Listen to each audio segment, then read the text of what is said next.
The lack of accountability that Canelo Alvarez, baby, you want, baby, I know that is receiving is astonishing. It truly is. You have Canelo fans and apologists that are willing to blame everybody else except for the man himself, Canelo Alvarez, for a horrific fight with William Scull. Now, I've already done a full-fledged breakdown of the fight, so check that on the channel.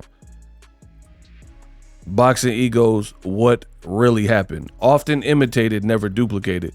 You'll notice when I do my titles, I structure it a certain way, use certain verbiage. Then you'll see other channels copy and, you know, I guess try to get hits on their page by pretty much using the same title.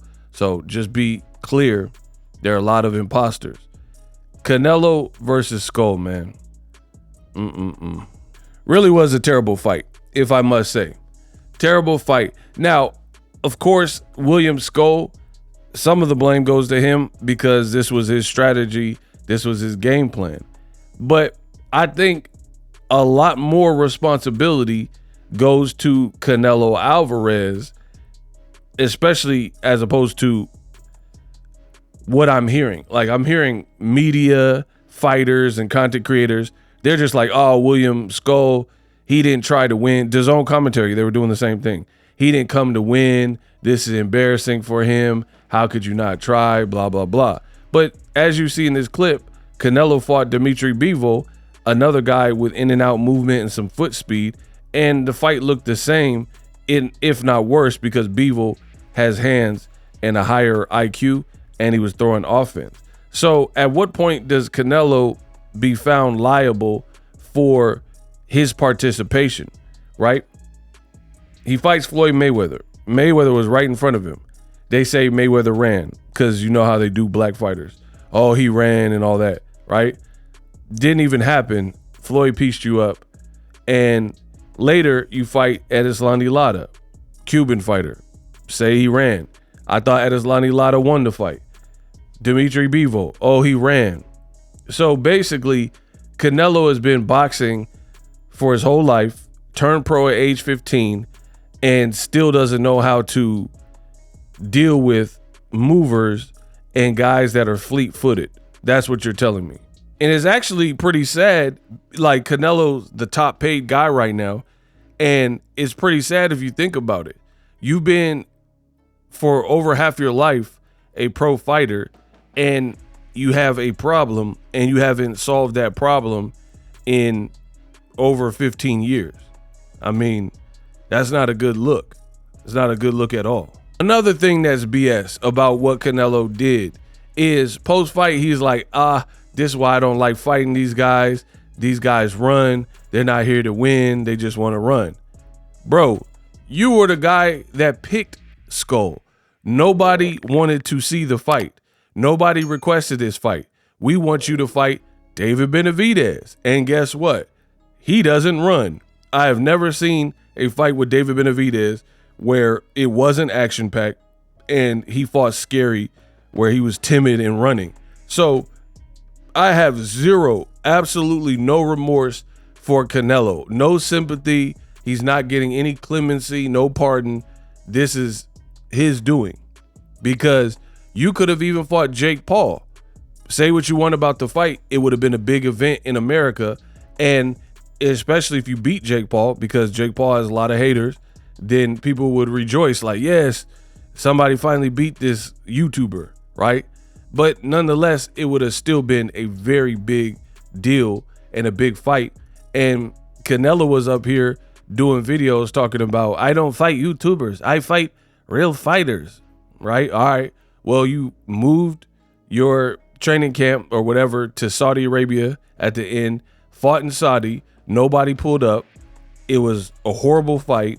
It was a horrible, like, the environment didn't feel like a typical Canelo fight. The crowd didn't feel like a typical fight. The best part was Terence Crawford, who was ringside, getting in the ring and doing a 2-minute face-off with you.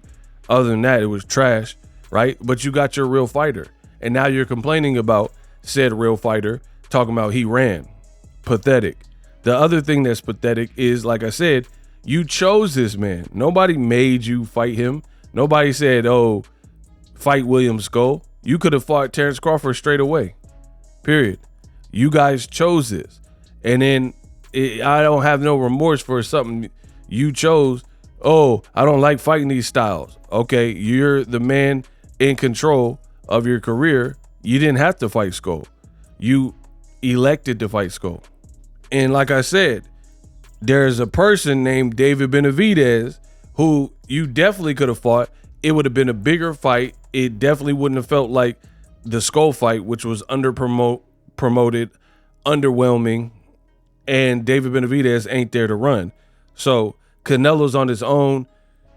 It looks like he's at the end of his career for real. He looked washed to me. Like, he did not look good at all in this fight. He struggled, and it's the perfect blueprint for Terence Crawford. Now, initially, what I said was, for me, I think that I don't like the weight class jumping. That's the only thing. I've always said that Crawford is more skillful, and had it been at a different division, I probably would have picked Crawford from the beginning, but I didn't like the weights. But even with the weight, the Canelo that showed up versus William Scull, right? I would pick Bud Crawford. I would really reconsider and probably pick Bud Crawford, because that ain't gonna cut it. You struggle. Bud's fat. Bud will be the smaller person, so he'll be agile and fast, right? He's a strong guy, so he probably have some power up there, and he'll be tagging you. So Bud very well can beat this version of Canelo Alvarez.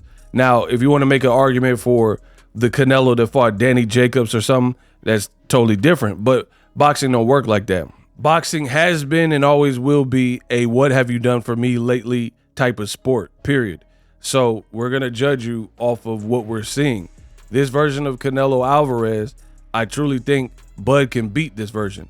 You could argue the version that fought Danny Jacobs years ago, you know, could Bud beat that? Who knows? However, boxing don't work like that. It's what have you done for me lately? And the version of Canelo Alvarez, my goodness, that showed up, he looked lethargic, he looked lazy, he looked unmotivated, he looked like, and this is partly Turkey's fault as well for overpaying guys. I'm all for fighters getting paid, but when you give people silly money, you pay millions of dollars for William Scull, and that was his best outing, is just to like play tag with Canelo and try to get something going. Didn't really have the experience to really get a lot of offense. And then you paying Canelo even more money for a fight that everybody hated. You know, it was a totally bad weekend of boxing. Both of Turkey's events flopped, and I've always been quality over quantity, and this is why. You miss some of the fine details. Turkey probably start feeling himself like, oh yeah, I got the game in the palm of my hands. Start doing too much. You miss details. People said they thought they had invitations to the Times Square, got there, couldn't get in. You know, different things like that. So this is what happens when you try to do too much. You're putting in a fight in the middle of the road in New York. Then everybody got to fly to Saudi Arabia. Then in a way, we got to hope he saves the weekend, you know, and his fight is in Vegas. You're doing too much. This is what I said from the beginning. Per usual, your boy Ego was right. Best in the business, and it's not even close.